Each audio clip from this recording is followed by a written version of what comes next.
Alright, welcome to the movie review on Fantastic Beasts and the Grimes of Grindelwald, which I know I know you saw one of my videos where I reviewed the first Fantastic Beasts leading up to Fantastic Beasts and the Grimes of Grindelwald, which was Fantastic Beasts and Where to Find Them, but I didn't review all the Harry Potter films because they're always long and slow, which I gave up on those ones. I just like the prequel, sequel, that, blah, blah, blah, that. Which, this one was prequel, sequel to the first one, but I call it as like prequel, sequel, but this is or it would be sequel, prequel, something like that. Or it's prequel. So, Fantastic Beasts and the Grimes of Grindelwald is the part 2 of chapter of how when Grindelwald. Sorry, I had kind of been having a little bit of allergies. Was a story about with Grindelwald, which was stuck in a prison and was taken to a traveling prison with like these flying horses, and then he escaped, and Dumbledore can't move against Grindelwald. It has to be Newt Scamander, which is played by Eddie Rimmerin, and this also had the one with Grindelwald. This time it's not Colin Farrell. It is now Johnny Depp. Johnny Depp, the one from like the Pirates of the Caribbean franchise, or Black Mass, or Edward Scissorhands,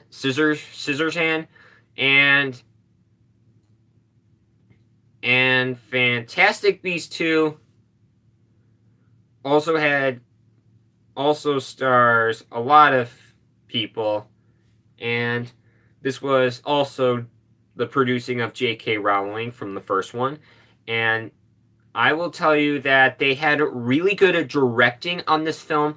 Like, the guy had really good directing, and the story was good. It's good, but not great.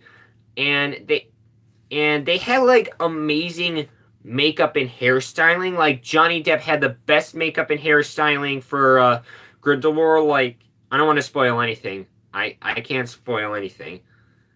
And I don't want to spoil anything, so I'll just like tell you it had like amazing good makeup and hairstyling. The one that had the best was Johnny Depp, and they also had really good color in this film. Like, this movie had good color. Also, like, pretty good script of the acting. The only one who had the best acting is Jude Law as Dumbledore. And there might be, like, a few of these kind of surprise cameo, all that.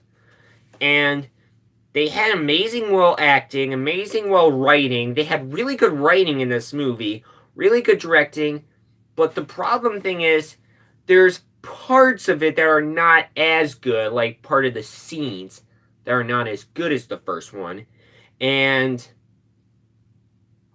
there's parts of it that are like about the same as the first one. And I would say for Fantastic Beasts and the Grimes of Grindelwald, I would say this is like a magical movie. This is like a magical film. I know you might think it's like less magic than the first one. Like, I'm like saying there's parts of it that were not as good as the first one, but Fantastic Beasts and the Grimes of Grindelwald had parts that are about the same as the first one. But, I'll say, there's also stuff that the pacing, yeah, I know I told you how the pacing was. I also forgot to tell that the pacing is very lacking, because it's like, you will love, excuse me, you will love how the opening scene is. Like, it'll be just like running like this, and it would be just running slower and slower and slower. But like, I know you think how Harry Potter is, like it's like really, really long, and you think the movie's like not gonna end. But the Fantastic Beast movies are nothing like that. And I would say I enjoyed this one. It's not a boring movie. It's not a terrible movie. It's not the worst movie ever. I would say it's an I would say it's a enjoyable, magical movie. I would probably maybe see like once, twice, or three, maybe. I don't know, but I would say I would say I enjoyed this one a lot. I would say I like this magical movie a lot more than like A Wrinkle in Time, like it had more magic stuff. I would say Fantastic Beasts and the Crimes of Grindelwald was a lot more than A Wrinkle in Time. I mean, the both thing is like all magical and stuff, but I'll give Fantastic Beasts and the Crimes of Grindelwald an 8 out of 10 and an A minus. Alright, I mean, I'm sorry I think I did forgot to give the grade of Breaking In. I'll give it like I know I commented, like I said, I'll give it a 3 out of 10 and a C minus. Alright, so that is all I have, and I will see you next time for Widows, Creed 2, Robin Hood, and there's a lot you may not know yet, but Fantastic Beasts 2, good movie. You should go check it out. And I try to not do a spoiler, and I am not going to do a spoiler review. I want you to find yourselves out for this movie. I want you to find yourselves out. Alright? That's all I got, and I'll see you next time. Bye!